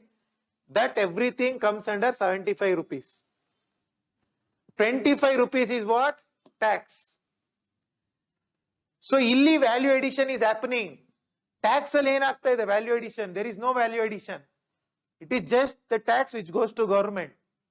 So, this is the value addition. This is taken as gross value added. That is, I gave the example of book. If we take the GDP per se, it is GDP is 100%. 100 rupees minus 25 rupees indirect taxes we remove, we will get 75 rupees. That is the gross value added. Clear? Okay. Estimating GDP. GDP, I am shouting from that time, GDP, GDP, GDP. How do we estimate it? So there are three methods. There are three methods. So the first method is output method. Output method. Whatever the goods that are manufactured, goods and services that are output from the industry, right? So I am teaching here, the teaching is the output I am giving you, right? Suppose some bulb manufacture industry is there, the bulb is the output, right? So whatever the goods and services that are output is called the output method, first method. Next method, expenditure method. See, when you put some output, in turn what you get? You get money. I am giving the teaching output, I get income, right? Somebody manufactures bulb, he gets what? Money. So that is the income method. Income method, whatever the from the output, whatever the income we are getting, that is income method. So you output na calculate madru one value barbeku, input na calculate madru same value should come, because whatever you output, same income you are getting. If you output 100 rupees of value, you will get 100 rupees of income, right? This is the. Similarly, expenditure andre, you get 100 rupees, you spend it. You spend it on food, clothing, rent and all those things. So that is the expenditure method. That should be equal to income. So all these three values should be equal. Whatever the output you give should be equal to the income you get. Whatever the income you get should be equal to the expenditure. You savings madru, that is also an expenditure, because that is you are saving. You are giving it to bank, right? So everything should be equal, right? Okay, this is the methods of estimating GDP, but in reality, all of these three are equal, not equal, because there will be some discrepancies. Some allili mix up agirutte. Next, we have marketed goods. So,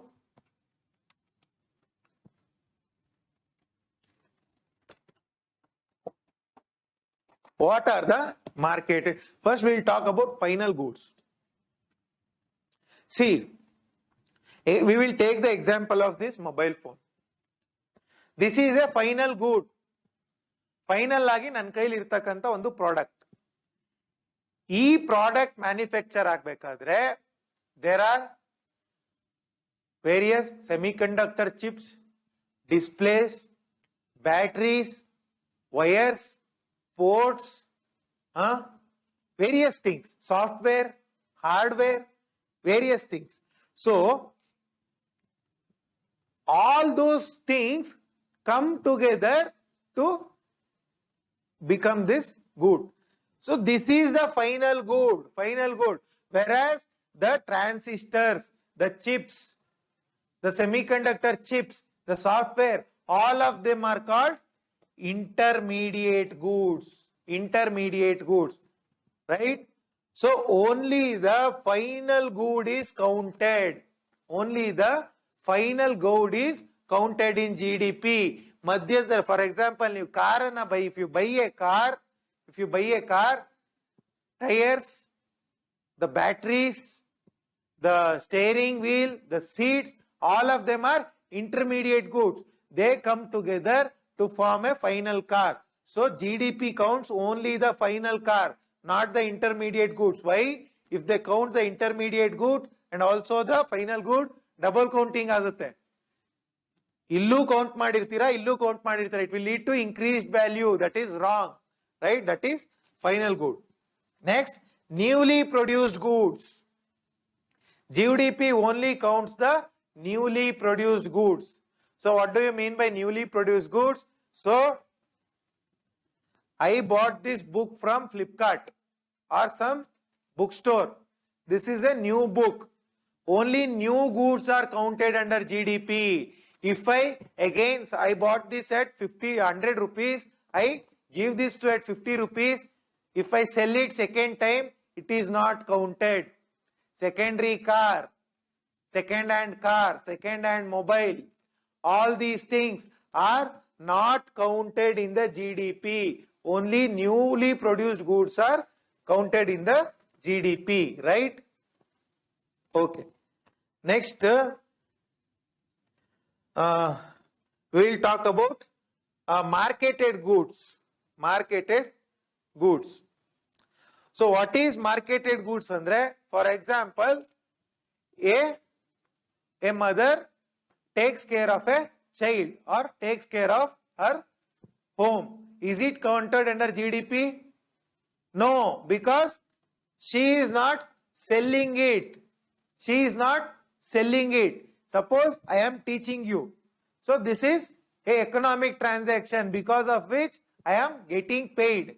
So it is a marketed good. Marketed good. Suppose I teach freely. Suppose I teach freely to my brother.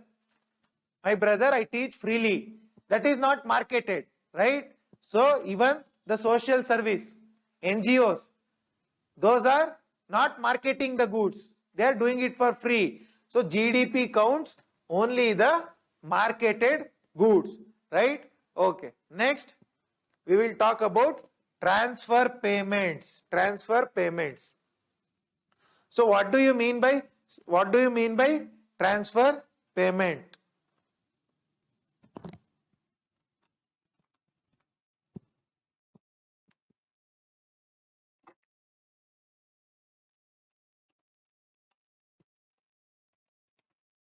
So government gives money to people. Money to people, right? Old age pension they give, right? And also this pregnant women, they get money. So those kind of payments which are given by government without any services being done, because old age people, they get 500 rupees or 1000 rupees under Indira Gandhi National Old Age Pension Scheme, right? And pregnant women get money under Janani Suraksha Yojana, Matru Vandana Yojana. So there they are not giving any service. Simply they are getting money. That money is called transfer payment. That money is called as transfer payment. Clear? So it is a method of income redistribution. What is income redistribution, Andre? The rich are having money. Rich people are having money. So that money gets redistributed among the poor. Right? Redistributed among the poor, that is income redistribution.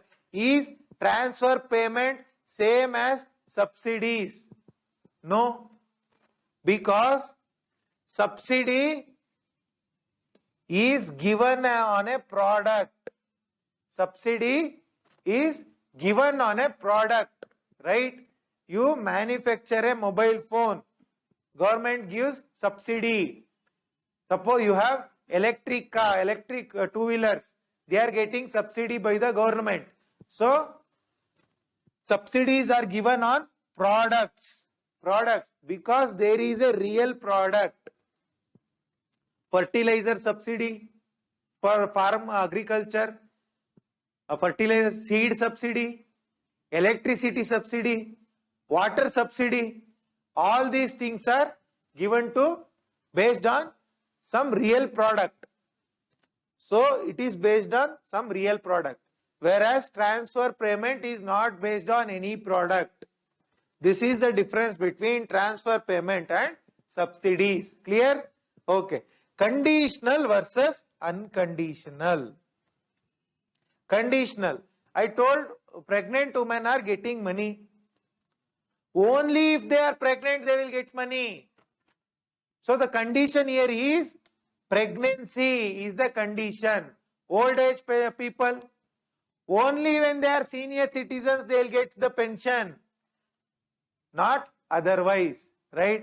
Whereas there are unconditional transfers also. So there is a concept of universal basic income. Universal basic income.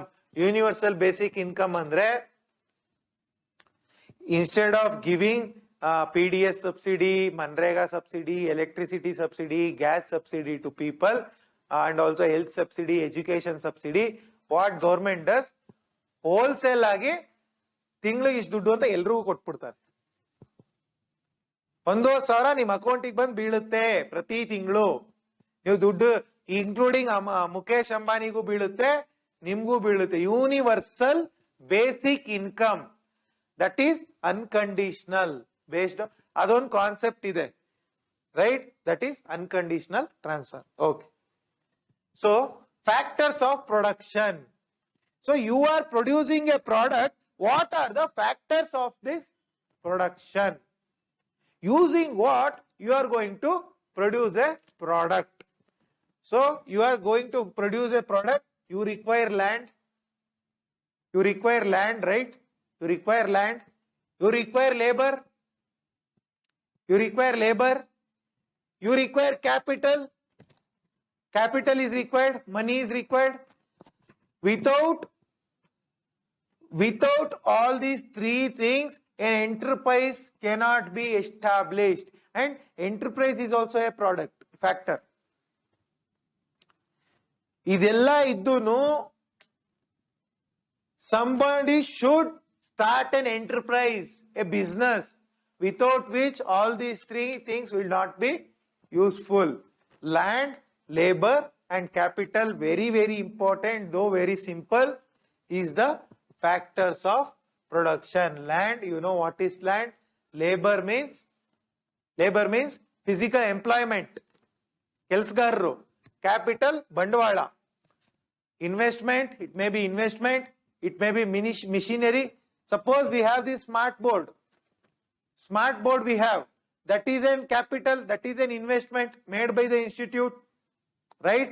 So this mic I am speaking, that is a capital investment, right? So what I am doing is labor. This whole premises is land. Clear? Okay. So and the enterprise is this organization. This organization is the enterprise. Manifest IAS is the enterprise, right? We have primary versus secondary factors. So these three things, land, labor and capital, are primary factors. Land, labor and capital are primary factors, whereas secondary factors andre, it is related to some technical expertise ಆಗಿರಬಹುದು, or some innovations, that is secondary factor. Clear? So market price and factor cost. So if you look around, if you go to some shops, there they will say factory price sale, right? Factory outlet. Have you heard of this term? Factory price sale. So they mean to say they are selling the product at factor cost. Factor cost andre what? See, suppose this is the industry. And this is the gate of this industry. It is some boundary is there for that industry. Here is a gate. Here some security person is there, right? So whatever the production that takes place within the industry, while getting out of the gate, what is the price that is given to that product? While getting out of the gate is called as factor cost, right? If to this factor cost you add indirect taxes, taxes are added. Taxes are added and subsidies are deducted. Subsidies are deducted, then it becomes the market price. So that is why iPhone, if you buy at a factory, you cannot buy iPhone at factory. If you buy a cloth at factory, it is lesser than market price, because in the market price, indirect taxes are added and subsidies are subtracted. Indirect taxes addition is clear. I know you guys wouldn't understand why subsidies are subtracted, because once this product comes out of the factory gate, government adds taxes, right? But similarly, government gives subsidies. Government gives subsidies, right? So, for example, electric car, it comes out of the gate. So, the price is, let's say, 1000 rupees. 1000 rupees. Government adds 100 rupees tax. 100 rupees tax. So, that is why I am adding the indirect tax. Government subtracts. Government gives 50% subsidy, 50 rupees subsidy. So, the effective price of the car is 1050 rupees with, right, 100 rupees tax, 50 rupees subsidy. So, subsidy I am subtracting. Clear? So, that is why the formula for market price is factor price plus indirect taxes minus subsidies. The formula is very, very important. So, next, the concept of GDP and NDP. We know about GDP and GNP. Now, what is this NDP? See, NDP means, G means what? Gross. Gross means total. Total, right? NDP means net. So, how do you differentiate, Andre? See, when I bought this mobile phone, it was 15,000 rupees. So, does the price of the mobile phone remain same even now? No. The mobile phone is depreciated every year. Even for that matter, the building, they build this building at the price, let's say, starting the price of this building is 1 crore. 1 crore. Every year, 1% is depreciated because the building gets old. Similarly, all the products get old. So, depreciation. If you remove depreciation, GDP if you remove the depreciation, then you are going to get NDP. As simple as that. Next, real and nominal GDP. Real and nominal GDP. Okay. So, real GDP is,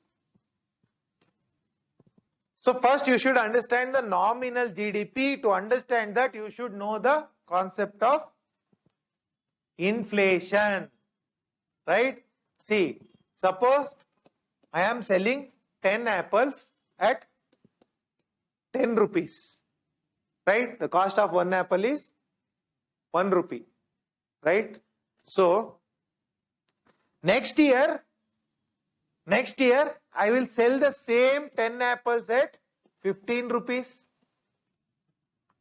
So, the cost of one apple is 1.5. So, if we just look at these numbers, earlier apples were coming at, forget the number of apples, just look at the prices. Earlier, for apples you are giving 10 rupees, now you are giving 50 rupees.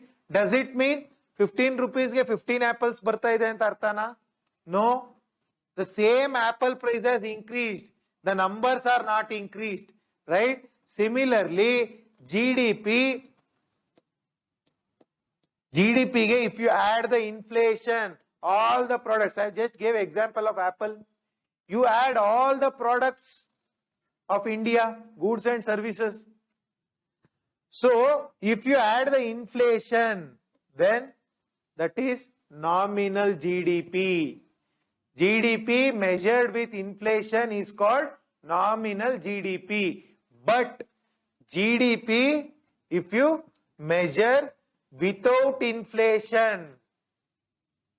if you deduct the inflation, then it is real GDP. Simple?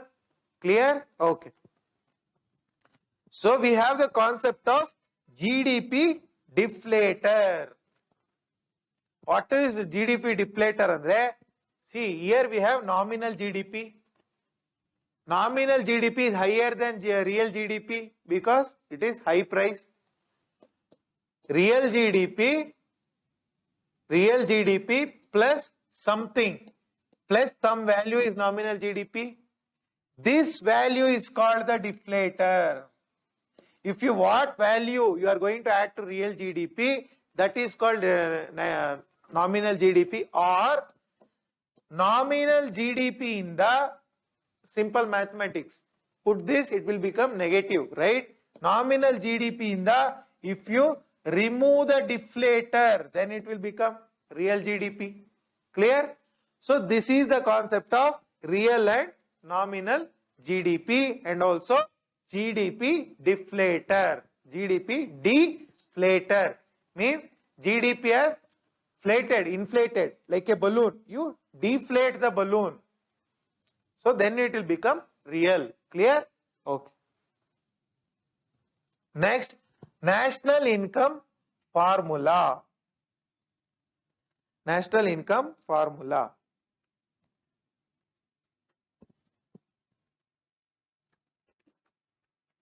See, till now I spoke about GDP, GNP, NDP. You know all these concepts. Now there is one more concept called NNP. NNP. Simple. ಜಾಸ್ತಿ ತಲೆಗೆಡ್ಸ್ಕೊಳ್ಳಂಗಿಲ್ಲ. GDP ಲಿ depreciation ನ ತೆಗೆದ್ರೆ NDP. GNP ಲಿ depreciation ನ ತೆಗೆದ್ರೆ NNP. Clear? As simple as that. So national income anta everybody says. What is national income andre? There is a formula. The formula is national income is equal to net national product. Net national product, right, minus indirect taxes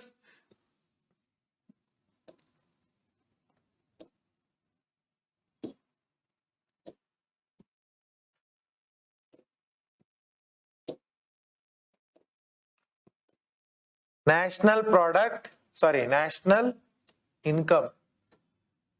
National income is equal to net national product minus indirect taxes plus subsidies. So this is the formula for national. How do you remember this, Andre? There is one more formula I told you. Market cost is equal to factor cost plus indirect taxes minus subsidies. So illi indirect tax plus idre illi minus ಆಗ್ತಿದೆ, subsidy illi minus idre illi plus ಆಗ್ತಾ ಇದೆ. So national income means net national product. ಎಲ್ಲ ಕಳೆದ ಮೇಲೆ ಏನು ಸಿಗುತ್ತೆ real. I told GNP is the real measure. So even that GNP you remove the depreciation, you will get the actual national product, out of which you take the taxes. I told you taxes in the eno bele illa. Taxes doesn't add any value. You remove the taxes, but you add the subsidies. The government is spending out of the pocket. So here you would have subtracted, you add the subsidies, then you get national income. Simple. Next, the concept of base year. So every GDP, GNP, everything is measured with respect to one base year. So earlier the base year used to be 2004-2005. Now the base year is 2011-12. So we measure the GDP with respect to this year. What is this base year? See, when we calculate the GDP, there is a base year. Base year alli, for example, let us say one pen drive.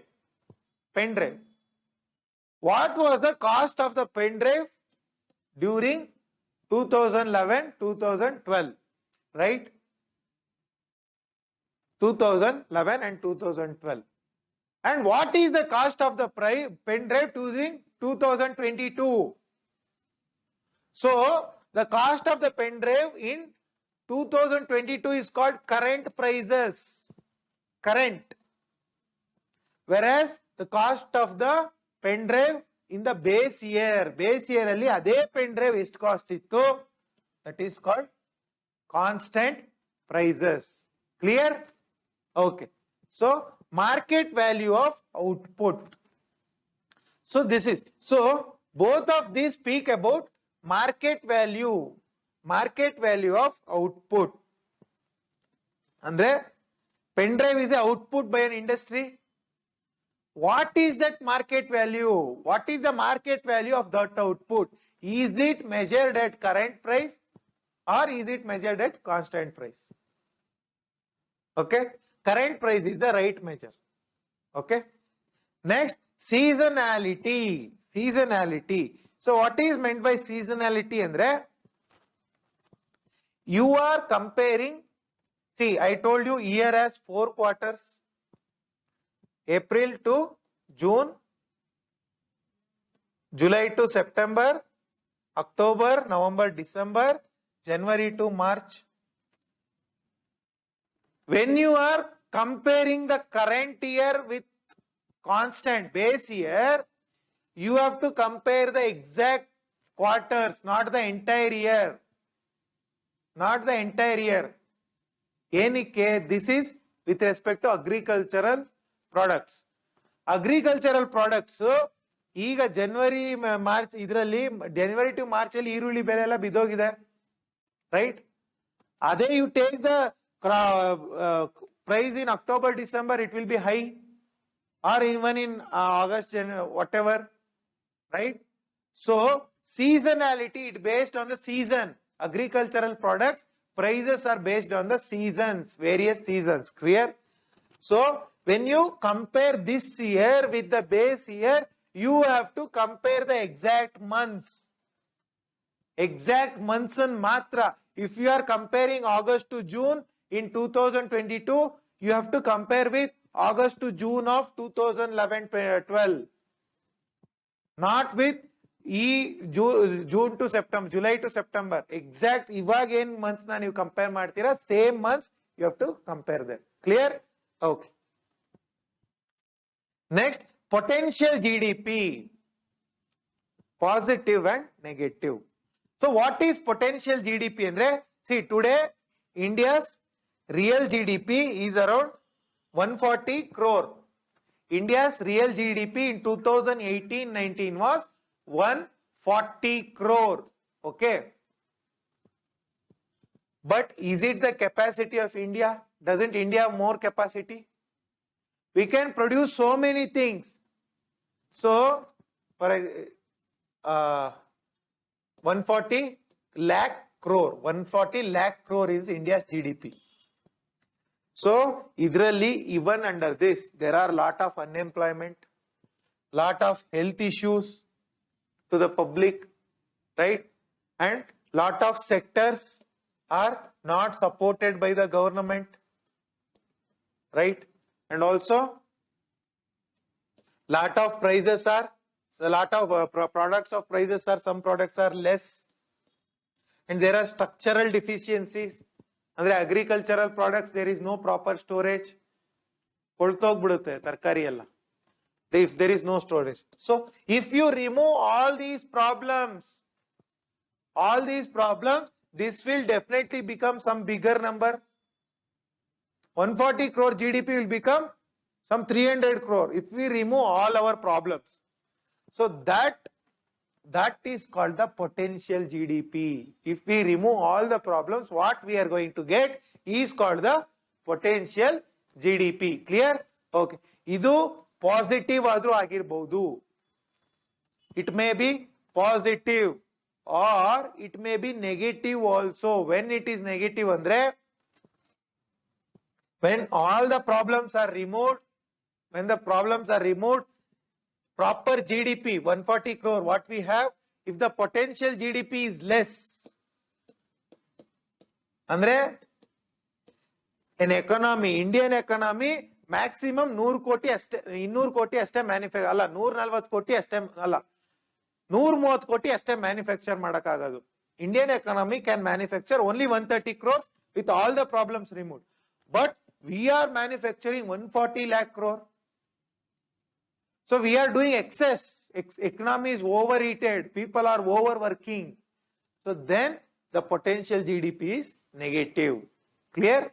Okay. Next, per capita income, I already told, it is either GDP or GNP divided by mid-year population. Mid-year population means June or July population alli, if you divide the GDP or GNP, that is 140 lakh crore divided by what is India's population? 130 crore. Okay, 130 crore.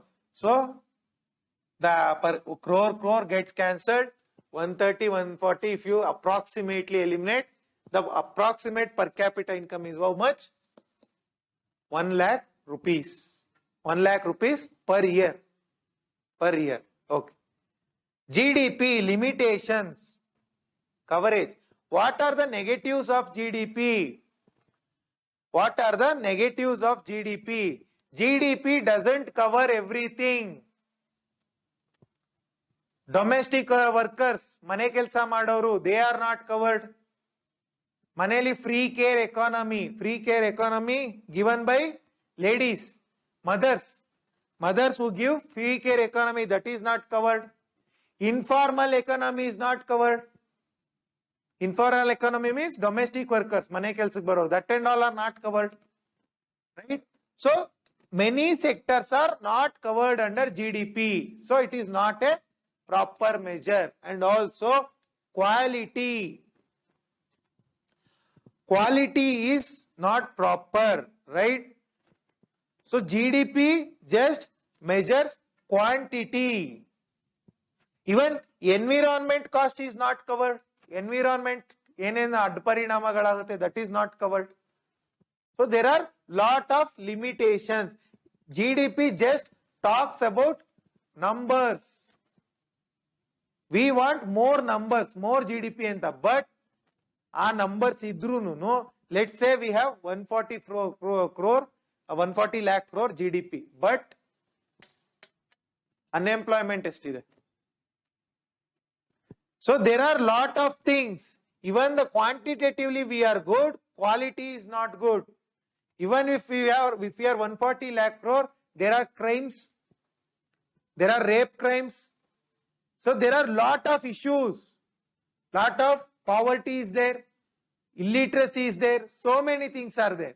So quantitative measure is not right, qualitatively we are not good.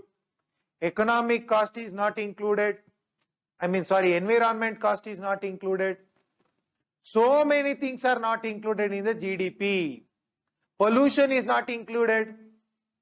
Leisure is not included. If you take leisure, it is say it is a loss of GDP. GDP, leisure tagondre, it says it's bad, it is bad. So many things are not included, and that is the limitation. Okay, 1 second. So today we will finish this national income statistics in India and wind up. Okay. So national income statistics. So statistics means numbers, data.